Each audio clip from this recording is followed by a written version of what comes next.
institutions discovered that actually that 98% that people thought was junk isn't junk at all. It's absolutely essential for the maintenance of life.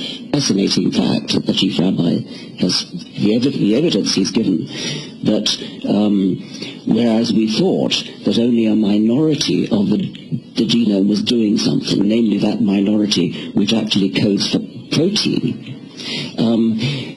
and now we find that actually the majority of it's doing something. What it's doing is calling into action the protein coding genes. So you can think of the protein coding genes as being the sort of toolbox of subroutines, which is pretty much common to all mammals. All mice and men have the same number, roughly speaking, of protein coding genes, and that's always been a bit of a blow to the self-esteem. I have noticed that there are some creationists who are jumping on it because they think that's awkward for Darwinism.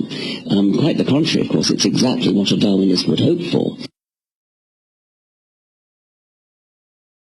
If you take genes that are no longer functioning, that are just vestigial, they're not doing anything, and even pseudogenes that don't do anything but are vestigial relics of genes that once did something. Now, this is massive, massive, massive quantities of evidence left lying around the earth in every species of creature that's ever been looked at is carrying around massive quantities of evidence in the DNA.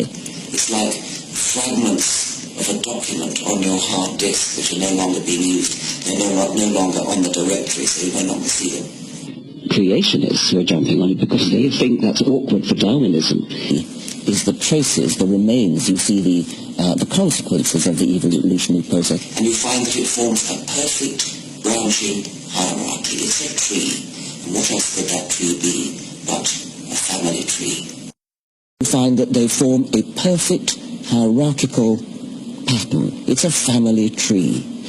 Plot out the resemblances and they fall on a perfect hierarchy, a perfect family tree.